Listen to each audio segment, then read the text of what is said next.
Welcome to Two of a Kind Sports, the show where passion meets the game. I'm your co-host D Nice. And I'm your co host, Denise. Today we're diving into Week 3 full recap of the Washington Commanders versus the Las Vegas Raiders. You don't want to miss out, so stay tuned. But before we do that, please do us a favor and hit the like, comment, and subscribe to the channel. And don't forget to smash that bell icon and select all so you will never miss when we go live or when we drop a brand new video. Miss Denise, how are you doing this week? How was your weekend, and what type of energy and excitement did you have for this week 3 with the Raiders that came into our home, Northwest Stadium? Tell me how you felt. What were your expectations coming into the game, and did you see that we needed to start off the way you wanted to? Well, I always expect my Commanders to win. So I go in with high hopes. Right, um, right. Against these Raiders, I wasn't sure what to expect in terms of how the Raiders were going to perform. Mm-hmm. But what I was looking for from our Commanders was their ability to take that loss against the Packers, learn from it, make the needed adjustments, and Right. come out with an attitude of we have to redeem ourselves. Right. So did you see in this game that we came out with the energy that you expected? Because we didn't have Yes, that. We didn't have that week 2 against the Packers. absolutely. We did a really good job. We were dominant. Uh We huh. led the game throughout. We I agree. scored in all 4 quarters, and that is what I've been complaining about it a lot from our offense in terms of them being inconsistent. Mm-hmm. Sometimes they have great energy, they can be explosive, but sometimes they just can't seem to pull it together. In this game, they were more consistent. They were more dynamic, and they did dominate, Right. which is good because the knock against this Commanders team is that Mm-hmm. they don't beat good teams. Okay. And that still stands because Mm-hmm. even though I'm very happy with this win and I like Yes. what I saw, I Uh huh. still kind of feel the way I felt about us beating the Giants. The Las Vegas Raiders are not a good team. Last season, their record was 4-13. So out of 17 opportunities, the Raiders were only able to win 4 games. Now, you kindly reminded me that's last season. Let's move on from it. And that Yes. is fine. However, coming into this season, into this game at Northwest Stadium against the Commanders, the Raiders had a record of 1-1. That is So correct. we had a record of 1-1 as well. But Right. we still, up against the Raiders, we were not playing what I consider to be, or what most fans would consider to be, a good team. So what we did to the Raiders that we didn't do with the Giants was Mm-hmm. we beat them thoroughly. The And we victory was decisive. and we should have. As I Exactly. So we did what we should have done, and we were consistent. We did it throughout the entire game. We led throughout the entire game, quarter after quarter after quarter after quarter. We were in charge. We were ahead. We mm-hmm. were the team to beat, and we had our way with the Raiders at our home stadium. And that's what we need to do. So Right. I was well pleased with that. Now the thing that impressed me. Uh huh. I was just going to Now, ask you that. yeah, because I don't try to get too hyped over some of these wins, but Okay. the thing that impressed me was special teams. Special teams. Our special teams 3 played phases: special teams, offense, and offense and defense. defense. That is That's correct. right. So our offense did what they were supposed to do against a bad team. I'm cool with that. Our Mm-hmm. defense did what they were supposed to do against a bad team. I'm cool with that, and I'm grateful. I'm appreciative. I'm thankful. Okay. However, our special teams, and I've been complaining about special teams Uh for a huh. long time. You mean you talking Our about your favorite kicker, Matt Gay? That's what you're talking about? oh, good news first. Uh Okay, huh. good news first. All right. I have been complaining about the Commanders not being a threat on Okay. kickoff and punt returns. Yes. You know, I remember Chris Berman. Is his name Berman? He used to say he could go all the way. Yes, that is Chris Berman. Yes. Berman. Yes. Well, I wanted our guys to go all the way. Mm-hmm. And And in Debo this game, almost did that. Debo almost well, did that. but we did get a kickoff return or punt return TD. We did. Right. Yeah. Okay. That was later in the game where Jalen Lane scored that 90-yard kickoff. Punt return. Punt return. Yes. But in the first quarter, like we stated, yes. Debo Samuels set the tone.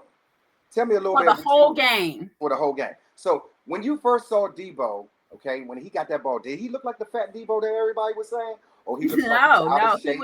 He was very dynamic. He moved that big body in the way he needed to move it to get all the way down the field. So look, at this point, Debo can get as big as Debo wants to be, as long as Debo can give me a great punt return and give us excellent field position. Mm-hmm. I have no complaints about Mr. Samuel. Okay, yeah. So yes, his kickoff return gave us excellent field position and set the tone. So our backup quarterback, now our number 2 under center, Marcus Mariota, made us feel like we weren't missing anything in the quarterback position. Okay, yes. He came in. He used his veteran experience. He's used to our way of playing. He's used to our scheme. So he fit right in. He took command of this team, and he led this team to victory. And we didn't feel like we had our number 2 guy out there. No, we didn't. And we had the mentality of next man up. And that's what I enjoyed when I was at the game. What I enjoyed so much is just see that what I think we have the best backup in the game. Okay. I think Marcus Mariota is the best backup.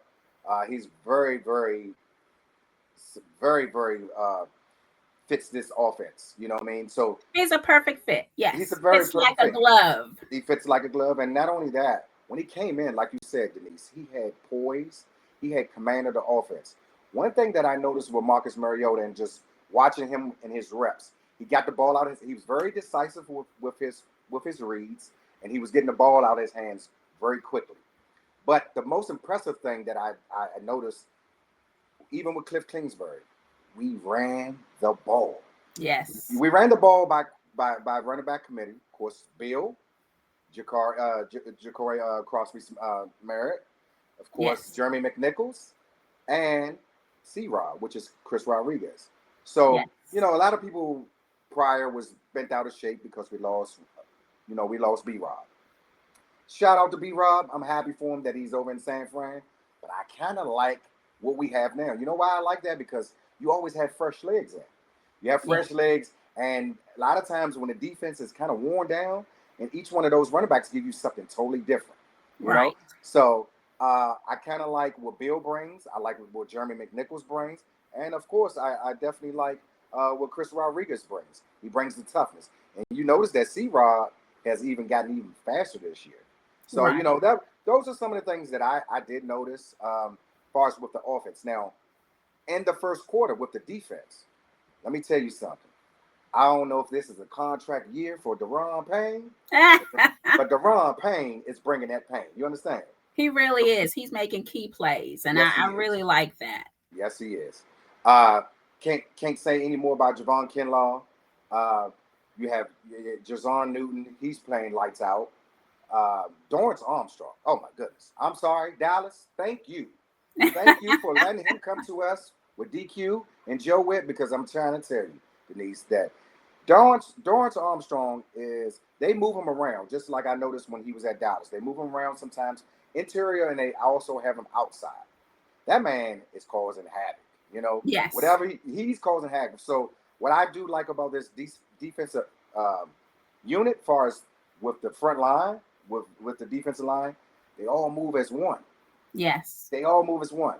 So it's not about nobody being glorified and say, hey, I'm worried about this sack. I mean, look in this game. We even had Von Miller.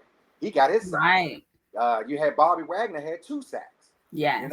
So, I understand defense is always pretty much ahead of the offense. But the only problem is we got to get this secondary together, Denise. We got to get it together because as the season goes on, we're going to play better and better teams. Actually, Right. we're going to see that this week coming up against the Atlanta Falcons. You have Yes. Kyle Pitts, you have Drake London, and you have that animal, that beast in the backfield, Bijan Robinson. Yes. I can't tell you. So what we going up against this week, what we did last week, we have to continue that momentum so that we can go into next week, week 4 against the Atlanta Falcons.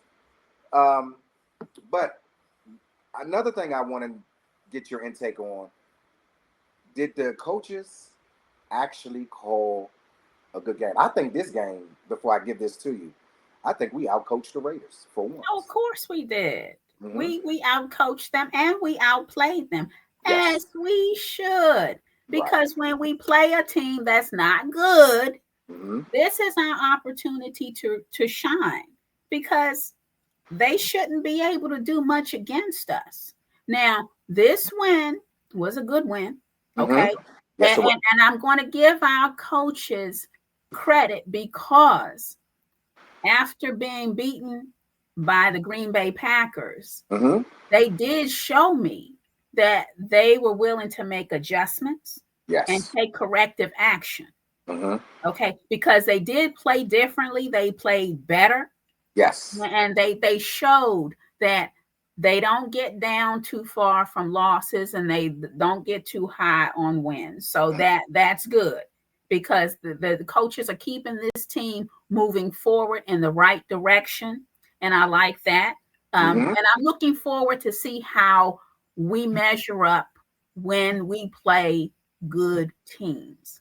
And I think we put ourselves in the best position to Mm-hmm. win when we do dominate bad teams, because that's what they're there for. Right. Okay, we're supposed to dominate them, which we did. Okay, Right. I have no complaints on offense, Mm-hmm. defense, special teams, except for I knew it was coming. Matt Gay, I knew it was coming. Mr. Inconsistent, Yes, unreliable, sometimes faulty foot, Matt Gay. Now, didn't he do what I said bad Yes. kickers do? Yes. He might have felt like he was losing his job because he sat on that sideline, and even Trey West wasn't trying to look at him. Trey West was like, "Yeah, I see you sitting next to me, but I'm not leaning into you, buddy, because you messed up." You know? Yeah. So, Trust definitely picked him up. He's Tressway is a wonderful guy. He's a team player, but I don't think he wanted any of Matt Gay's bad juju on him, because But Matt came back, Mr. Gay, and he started kicking straight through the uprights. And I said, "Oh, okay, so you got to miss before you kick right." Okay, but he kicked most of the field goals. He only missed one. Yeah, that one can make or break you. I've always said that too. He's been inconsistent. That's my problem. Right. He's been inconsistent. But here's the thing.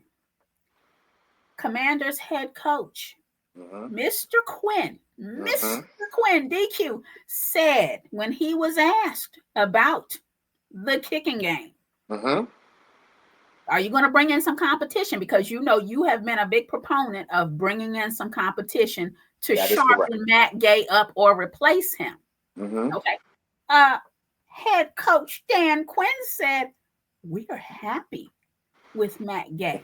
We have full confidence in Matt Gay. We believe in Matt Gay." So Matt's not going anywhere. So my call, Matt Gay, please report to the coach's office with your playbook. My decision was overturned. Okay, because I had him gone. I had him packing. Yes, you did. But Dan Quinn said, when asked after the Raiders game, not before, after the Raiders game, Dan Quinn said that the team is happy with Matt Gay and they are confident in him and they have faith in him. So we're going with Gay. Right. We're Okay. going with Gay. So put your Denise GM hat on. You see, put your GM hat on. Would you bring in kicker competition, or would you be fine with just Matt Gay? No, I would have replaced him already. You would replace him? Last week. Okay, so our new kicker would have experienced this Raiders Commanders game. So I would have already gotten rid of him because we've been through this too many times before. That's why I told you that a kicker, when he feels like he's about to lose his job, he might start kicking straight. Now, the only way Matt Gay can impress me going forward is not to miss anymore. Okay. Because you say he was at 50%? Yeah, at one point in his career, Matt Gay was very consistent. I don't know. That's what kind of led him being a free agent this year. You know, he was missing his kicks when he was with the Colts last year. But the thing I have is that I don't know. Would you keep him? I mean, look, are you going to go with Quinn? Well, right now I would, because week 3, I think it's a little too soon. And maybe another 2 weeks or so. Okay. Then I may possibly. Me personally, I'm going to bring in competition. If I'm going to preach competition at all positions, then I'm going to do it for the kicker. So I would already have, if I had the nice GM hat on, I would already had 2 kickers in training camp, and then I would have went with that way, and then we would have had a kicking competition. They do like what they see in practice from him. He does have a strong leg, but like I said, and like you said, he's just so inconsistent. And what I'm afraid of, Denise, what I'm really afraid of, is that this is going to come down to bite us in the you know what. Because games are won now, like you said in the last week recap. A lot of the kickers now are kicking 60-yarders, and that's kind of good and that's bad, because just because you have a leg that's you can kick 60 yards doesn't make you a consistent kicker.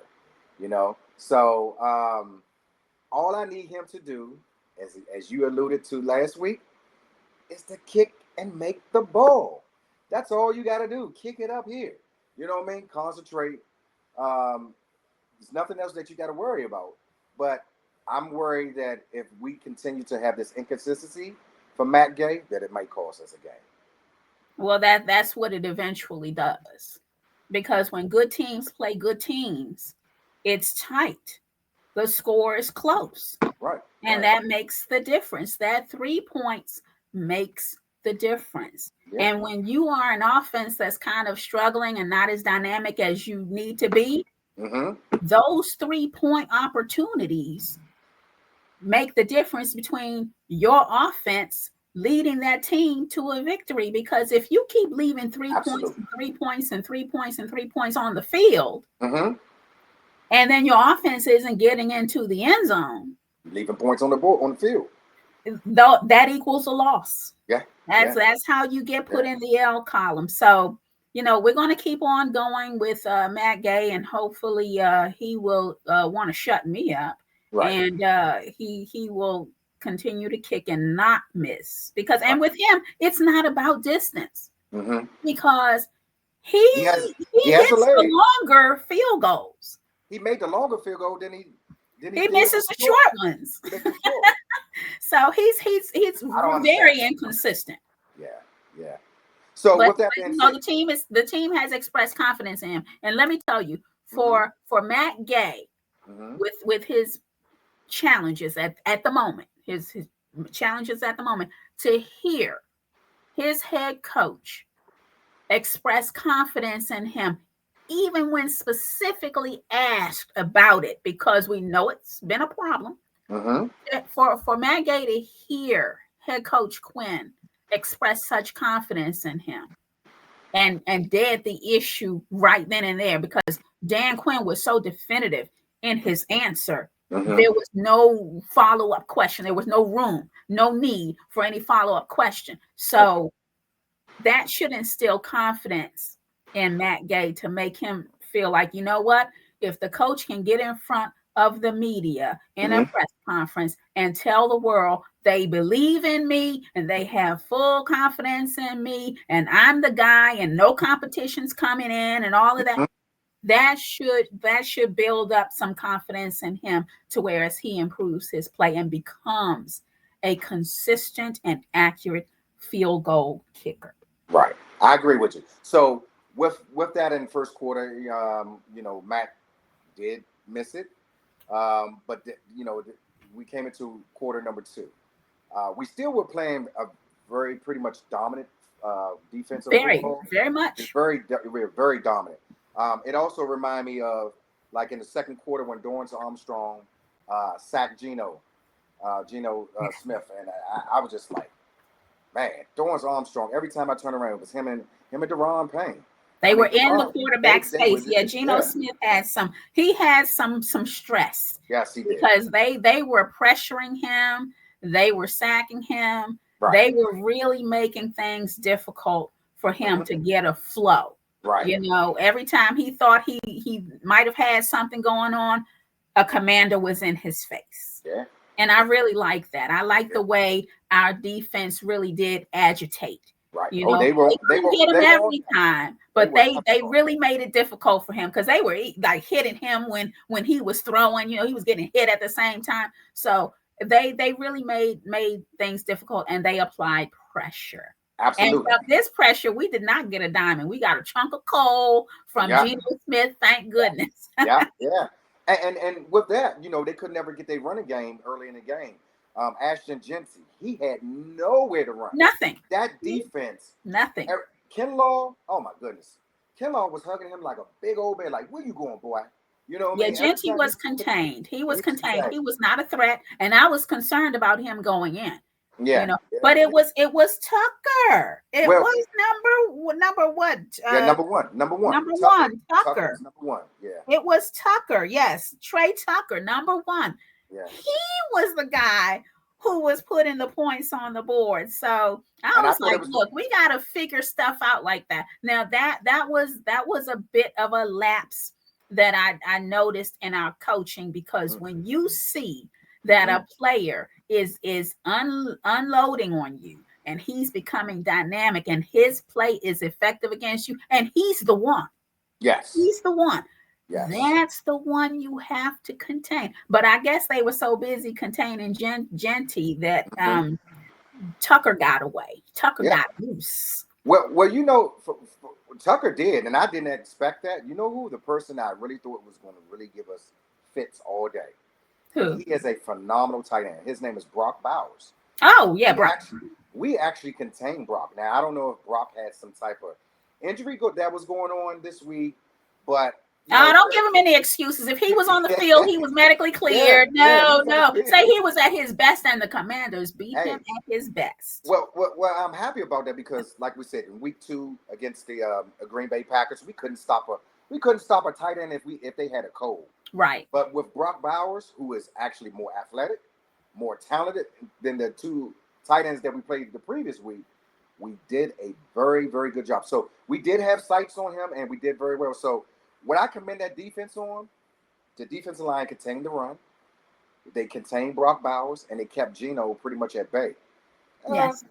Time to time they will get, like you said, with Tucker, even with Jacoby Myers. They sometimes will get open, and I'm just like, come on, guys, what are you doing? Now, I understand we do have some new people in the back, that's in the backfield. One of our old commanders, Jeremy Chin, who played for the Raiders, he's no longer with us, so we have Will Harris. We have also, who else is back there? We have Trey Amos, who's playing very well. Amos is going to get famous if he keeps it up. Famous Amos, like you said, yeah.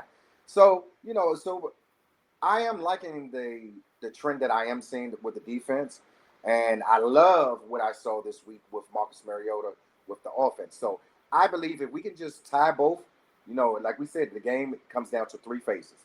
But if we can actually have the defense and offense pretty much working off each other, like last year we controlled the time of possession, and we also controlled our 3rd down and 4th down was very efficient.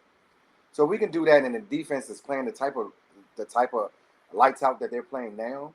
Yeah, I see nothing but a strong team. I'm not going to go as far as some of these fans saying Super Bowl, but I am going to say I do D Nice, do expect us to be a playoff bound team. I don't expect us to squeak in, backstroke in, none of that. I expect us to move forward, to kick some behind, and this is what we wanted as Washington fans. This is Yes. what we all been glamorized. This is always what we wanted. We're saying, well, the schedule's tough. This is what we want. Now we're with the top echelon of teams. So this is Right. what you see, where you can measure. I've always told you in past, I thought that it would take us 2 to 3 years to turn this roster around, because your roster is only as good from bottom up. A lot of people think it's from top to bottom. It's bottom up. Right. We had to, AP and Dan Quinn also are having to do a lot with the turnover with Ron Rivera with this Yeah. roster. So I do like where we're going, and like Fred Smoot always says, let Grandma cook, let AP cook, let him cook, let him cook. He's gonna hit and he's gonna miss. No, you can't. I don't care if you talk with Howie Roseman, who's the GM of the Philadelphia Eagles. Not every GM gets them all right, but as a GM, what you want to do is get more right than wrong. So I 100%, I'm behind AP. I think he's doing a phenomenal job. I love the direction of our organization, and that's another thing, Denise. At the game, they showed the cameras. They put the cameras on Josh Harris and his wife. That stadium was electric. That stadium was crazy. It's just that now that you see that winning is the cure of all, you even have where we finally like our owners. We ain't like our owners in the past. You know what I mean? So owners don't play. I'm you know what? The owners don't play. Owners pay. They don't play. So we had players who got paid who didn't do what they were supposed to do. So I'm not blaming the owner. I'm not getting on that train with you. Okay, I'm not doing that. But I'm just letting you know that's just how everything, because of winning, how it just changed right. perception. The whole vibe is different. Right. The whole vibe, and it is, improvements have been made. And to your point, okay, offense doing good, defense is doing good, but on our special teams, even despite our kicker being a little inconsistent right now, but on our special teams, I think it helps the offense and the defense when we have a special teams team that is a threat on kickoff and punt returns. That makes a huge difference, because if we can get touchdowns from kickoffs and punt returns, if we can get great field position, even if we, because we can't always expect them to get a touchdown, but that is the, the ideal situation. It's field position. But if we can get great field position like we did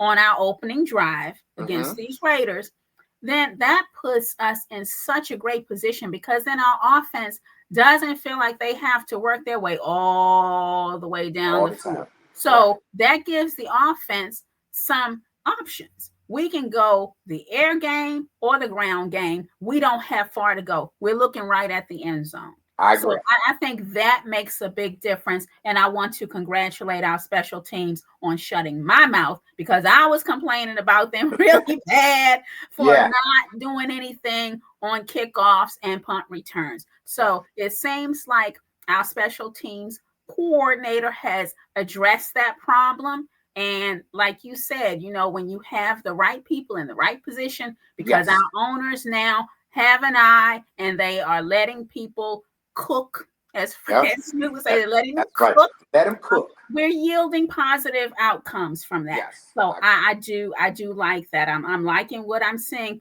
but here again, I temper my expectations, because, but of course, I have to see what the Commanders do across the board against good teams, and these Raiders are not a good team. So I like what they did to the Raiders, but we have some really tough opponents coming up. And those games starting this week, even though they got blown out, even though the Atlanta Falcons got blown out 30, there's nothing to the Carolina Panthers. It's totally what I try. Any given Sunday, because the Browns beat the Packers after the Packers beat us. So any given Sunday. It almost gives me the analogy, like I tell you all the time, like boxing. And boxing styles make fights. With the same thing in football. Styles do matter. So This is no triangle theory, and that I get a little frustrated when I hear fans, oh well, they did this last week, dude or lady. It's a week to week league. Yeah. Okay, come on, people. It's a week to Any week league. given What you did Sunday, last any week does team can not beat any mean you're gonna play team. that Yeah. way this week. Now things Yep. do carry over, but I don't put nothing past. So it's hard to win in this league. And even though teams might not be good far as record wise, there's no easy team to beat in this league. I'm sorry, if you go out there and have that mentality, you're gonna get your butt kicked. You know what I mean? So But we can't look past any teams, we and cannot. I don't think we are, and Nope. that's good too. You 'Cause our know, schedule because gets that will tougher. diminish your play. Yes, our schedule gets tougher and tougher. You know, as I told you, our next three opponents, we have Atlanta this weekend in Atlanta. The following week, we go out to play the Chargers in LA. Yes. And then we come back home to recap of Hell Noah. Monday night game. Hey, Yeah. Caleb, but we can't go that far. You know, we foreseeing things. It's 1 week at a time. One week at a time. It's 1 week at a time, and we're Absolutely. doing good right Yes. where we are, and we're Yes. in great position to take on the Falcons and get a win. Yes. So Based on our performance, based on our coaching, based on the way we've made the adjustments, based on the way we've bounced back from a loss and dominated. Okay, so in this second quarter, yeah, we scored 13 points. yes, we did. And what we did in this game, as I said earlier, we scored in every quarter of the game. Yes. And that is what you need to do. Yes. You need to get in the habit of putting something on the board every quarter. Yeah, I'd rather And have this is 6 what our than team 3 did. though. I'd rather have 6 because those threes they can add up, but those threes can get you behind too. You cannot live off of your kicker's foot. No, you cannot. That is the dangerous position to be in. So yeah, we need to get into the end zone. I call field goals compensatory prizes because that's the prize you get when you can't get the grand prize, which is a touchdown. So your compensatory prize says, thank you for playing. You did make an effort, but you didn't get the main goal. So yeah, that the field goals are compensatory prizes. And Mr. Matt, he cheated us out of a couple of compensatory prizes where if you don't get the compensatory prize, you walk away with nothing. Right. And we can't have that. So to get over 40 points in this game, it was really good. A 41-24 total was really good. That final score was really good. But we had our halftime. Let's go on into this third quarter. Yes, this third quarter.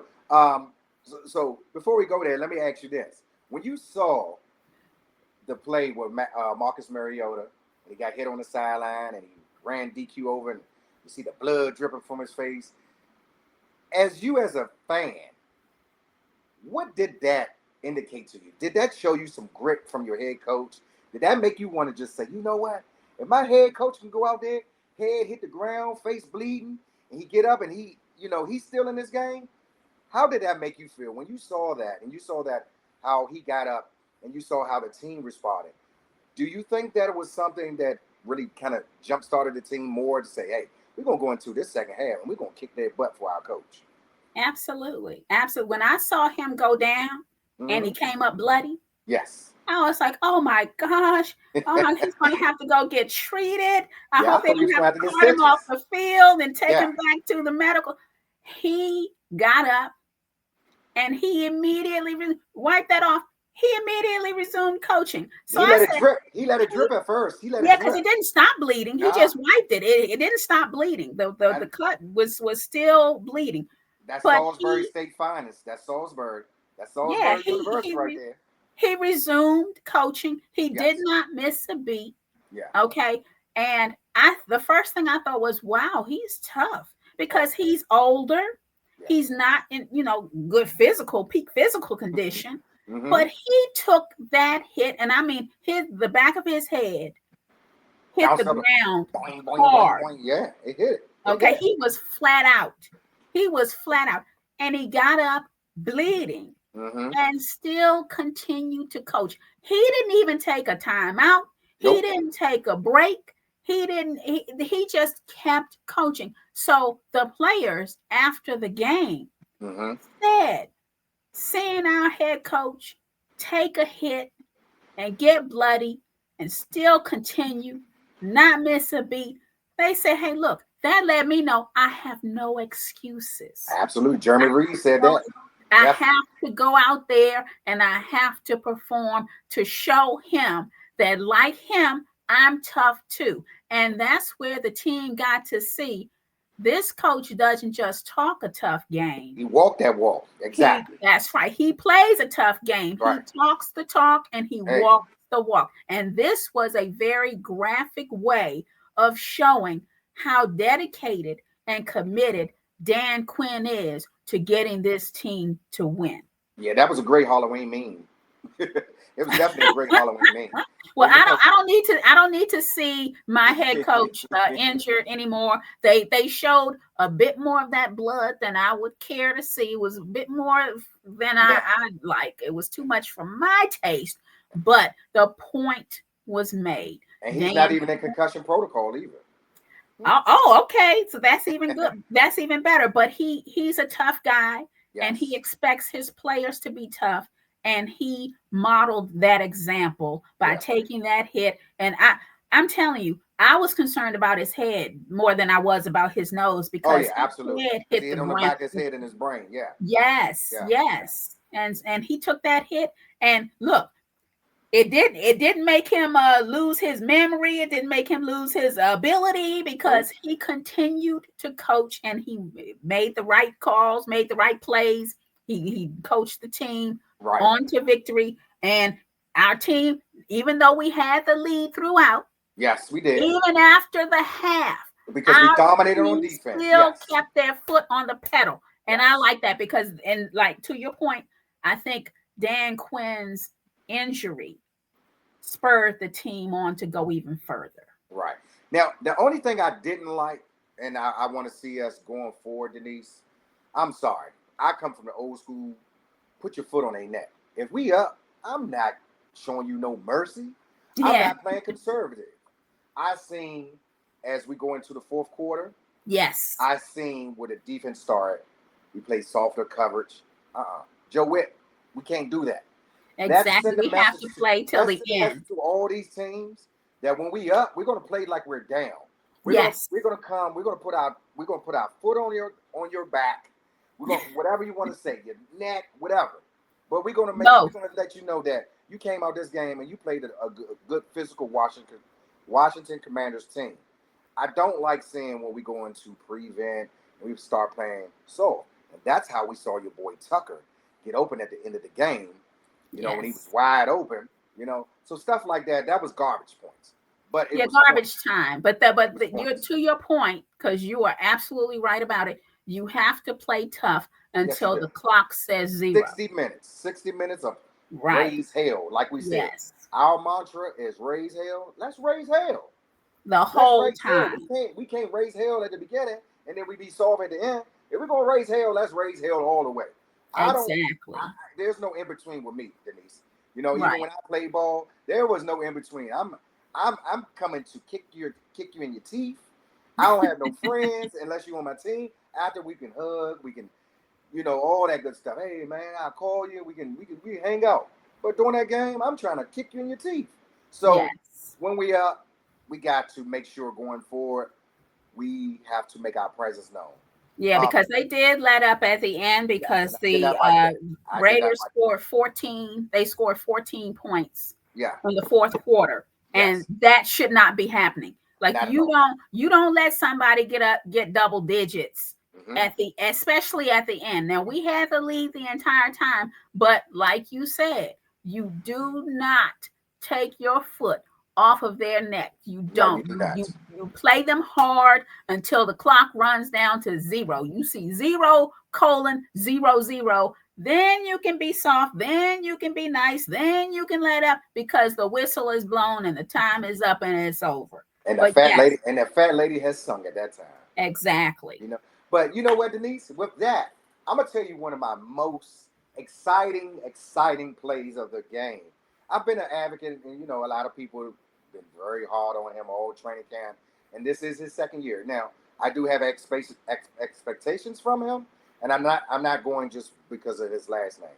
But I was so ecstatic when I saw Luke McCaffrey finally get his Yes. first touchdown, Denise. Do you know how I went off? You know what I mean? Because I always knew in Luke, you know, what a lot of people don't understand, when he was in college, you know, he was a quarterback. So he's still learning the game. Now, I understand that, you know, this is the pro of pro all levels. So you do want people out there, but it's something in Luke, the intangibles. And, you know, we already Yes. know his pedigree, you know. So when I saw Luke take it to the house, I was so happy, Denise, that like that really put the cherry on the top for me. I said, Yes. not only did our defense was dominating, our offense came, and then not only that, we had Trey Lane step up. I'm Yes. sorry, not Trey Lane, Jaden Lane. Jaden, that's right, Lane. Jaden Yes. Lane stepped up. Yes. You had Luke McCaffrey step up, and you know, so of course Debo, you know, and we're not going to mention the touchdown that should have been with Terry. I mean, they reviewed it. They called it a touchdown on the field, but then when they reviewed, but like you said, alluded to me in our production meeting, that had they seen it from the sky from what New York's view, they just saw that his knee never touched. His knee was on the defender's back. Exactly. That hip. He that hip had his hip on the player. Right. So because he was on top of the player, his knee never touched the ground. Right. Terry McLaurin's knee never touched the ground. But like I told you, New York saw it from above, where the network was able to show it to us from ground level. Okay. So we saw conclusively where his knee did not touch. But from Terry McLaurin stretching himself out and extending himself so much in order to get that touchdown, he sustained an injury. So he hurt his quad. Seeing him against the Atlanta Falcons. We want, but you know, we want Terry to relax because hey, the rest of the team performed very well. We had Krosky Merritt. Yeah, you know, he got in the end zone. I mean, we have a diversity of guys. We don't forget about Jeremy McNichols. Number 26. Yeah. Yes. So our team is diverse. We're not relying because at one point, in the past, we were kind of counting on Terry to get into the end zone in order for us to get points on the board. Right. This team is diverse. Okay. Right. So we have an arsenal of weapons. Yes. So Jaden, our QB extraordinaire, can be out, and we have confidence that Marcus Mariota can hold it down until Jaden recuperates. And you know, while Terry is out recuperating, we wish him a full and speedy recovery. But no rush to get back, because we have guys who, like you said, next man up. They step up, they play, they show out. So we've been seeing some good things, and that comes as a bit of a surprise to me. It's a pleasant surprise, and I love it, because during the preseason, we did not do well at all. Like we didn't look like we had any depth in the season, because you know we had these guys who are auditioning for roster spots playing, and they didn't do well during the season, you know. So I was thinking, oh my gosh, if we don't have our starters, then we got no chance. Surprise, surprise. We do have depth. Yes, and Dan Quinn said we had depth, but I was like, he's the head coach. He's supposed to say that about his team, because, you know, this is his team. This is what he's working with. Yes. But they have shown us. And he got to keep them believing. Yes. Yes. And but they have shown us that we do have depth. So we don't have to rely on one player. But we have depth, but I don't think we have enough team speed. I still don't think we have enough team. And we still have room for improvement. And again, we're going to be tested by the good teams. Okay. Coming this week before we get out of here, let me put something to rest. Put it to rest. We don't have in the Burgundy and Gold Empire a quarterback carousel. Please, we don't have a quarterback controversy. Stop it, people. We don't have any. What we have what I've been seeing is on a Twitter, wonderful, dynamic starting quarterback. Okay. And Yes. what we also have It's a phenomenal. is a very, very competent, Yes. capable backup quarterback who can do the job he's supposed to do when he's called upon. That Yes. is it. That is it. all. Good morning, good afternoon, and good night. I know that's Let's not pretend like, oh, is Marcus Mariota gonna take no, he's not taking anything other than his salary, which comes for being the second string. Okay. Yes. Second string, because our starting guy, Mm-hmm. Mr. Jaden Daniels. Jedi 5. Yes. Jedi 5. Right. And Like as the t-shirts say, I got 5 on it. Well, we got 5 on this. I so definitely that's got 5 on that's it, Denise. I got 5 on it. Yes, I do. Yep. So that's it for me. That's it for me. Full So, game coverage. Total, the final score, 41-24. I'm happy. I'll take it. It's great. It's wonderful. But I mind you, I still have my feet planted on the ground. The yes. Raiders were not a good team, but you know that's our competition. We play who's on the schedule, and we handled that business. So kudos. Yeah. Yes, to I agree. My Commanders. Kudos. Yeah, I agree. Definitely. I want to give the team, I want to give them this. Yeah. So they definitely get that from me. Because yes. like I said, we dominated the game, even though we didn't play our best ball, Denise. But what I like that we was able to come back from adversity and we put it all together 4 quarters. See, the game is not, it don't come down to 1 quarter or 2 quarters. It comes down to 4 quarters, 60 minutes of ball. You know what I mean? So I was happy to see us finally put it together with a veteran presence. And like I said, even if Jaden Daniels is available this week, we're going to still come out with the same intensity. And we didn't miss a beat. We're not going to miss a beat. Right. You know, Marcus, we don't have to call no different plays when Marcus in versus when Jaden's there. But I just want our fans, please stop trying to create a quarterback controversy. There is no quarterback controversy. Not happening. There's none. So, you know, let's rally behind Marcus. If Marcus does play this week, we're going to all rally behind him. But if Jaden Daniels there, we're going to rally behind him as well. And before we go, I got to say this. How about that offensive line? That makeshift offensive line with Andrew Wiley being your right tackle. Then you have Conley, okay? They stopped Mad Max. Mad Max, number 98 from the Las Vegas Raiders, is one of the best DNs in the game. I didn't hear his name. I did not hear Max's name. I looked for it. I mean, the one play where he stopped Bill and he kind of pushed Bill down. But other than that, I want to commend that line. Nick Allegary was replaced by Andrew Wiley. And then, like I said, you still had Conley. And then Chris Paul. Yeah. Chris Paul. People didn't even think he was a thing. That man came in there and he had one of the highest percentages from Pro Football Focus from the offensive line. So we showed the identity. And then that's what Cliff was also able to run the ball. We stayed with the run. You know, I think we abandoned that too quick against Green Bay. But here it is, we against the Raiders, who has a 4th-ranked run stop defense, and we were able to run the ball on. So I am happy about that, and I hope we made the adjustments. And even though our Marcus Mariota did commit a fumble, you know, he came right back from it. So it's not even a big deal because he still maintained control of the team, and he still pushed the team forward. Yeah, it hurt. It hurt because that play that Marcus was out. He made a nice little move, and then the guy came behind him and punched the ball. I was like, oh, my God. Because I really believe we would have scored in that game. To me, Denise, even though we put up 41 points, this easily could have been a 56-point game. Easily. Yeah. Easily. But hey, whether you win by 1 or you win by 100, we have 3 columns. We used to have 2, but now they allow for ties. Gotcha. So, but we're looking at the 2 columns, the 2 main columns, wins versus losses. And so we did what we needed to do in grand fashion to get that thing right here. This W right here in between us. We got that. And that's what we want to keep getting, the W's. The W's. Week by week, game by game. And that's how we got to take it, ladies and gentlemen.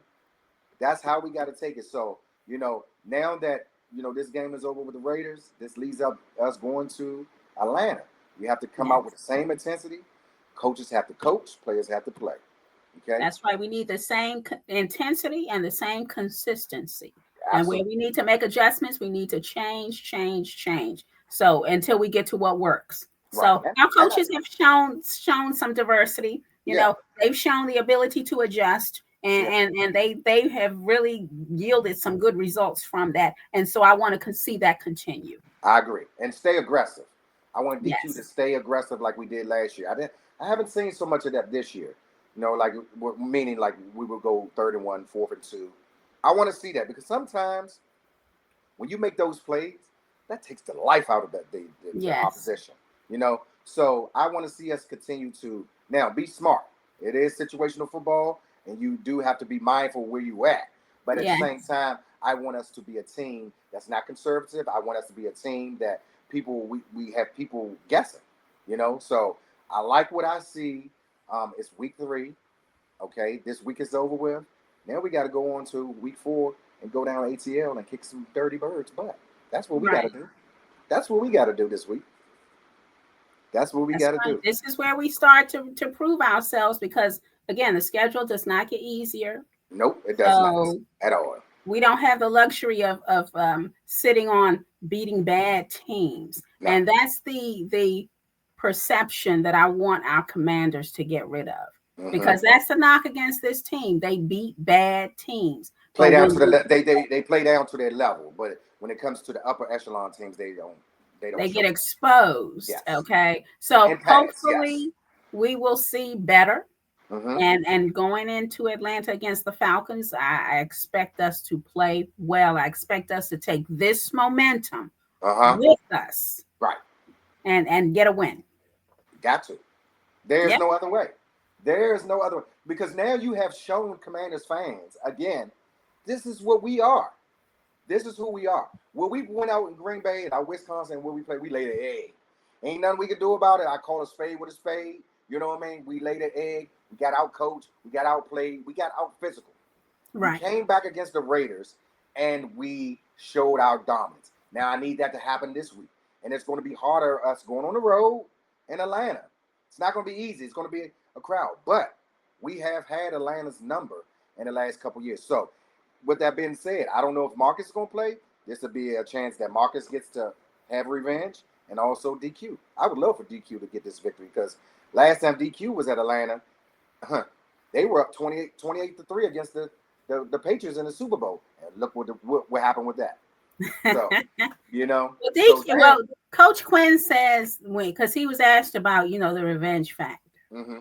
Excuse me. And he said that he downplayed it. He said he's just going to treat this like just another game.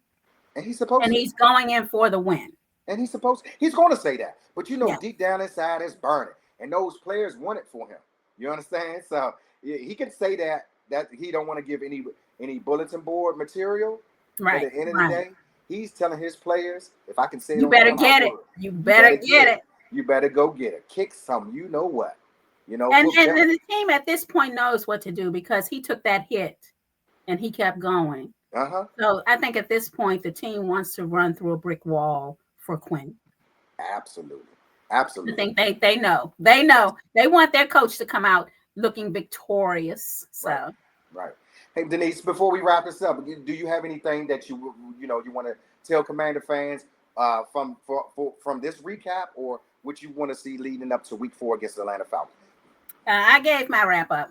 Okay. Don't start that quarterback controversy nonsense. I gave it to you. I gave you what I got. Yeah. That's it. We can just go on into Week 4 and let's do what we do and get the W. There it is, right there. It's right there for you, folks. There it is, and I'm happy. I'm happy that we came up with a W. 41 points we put up, and it looked fairly easy. Even though like I said, we didn't play our best ball, but I'm happy for the W, and it's on the week 4. So, and that's all we have for Week 3 recap of the Washington Commanders versus the Las Vegas. Las Vegas, baby, Vegas. Los Angeles, yeah. They moved. We truly appreciate you guys for tuning in to our channel. Don't forget to like, subscribe, and share, and hit that bell icon so you never miss any videos when we put in the video out there, or we go live. Until the next time, love somebody, hug somebody. We'll see you on the next episode of Two of a Kind Sports. I'm D Nice. And I'm Denise. Raise hell. Raise hell. Peace. Thanks for joining us.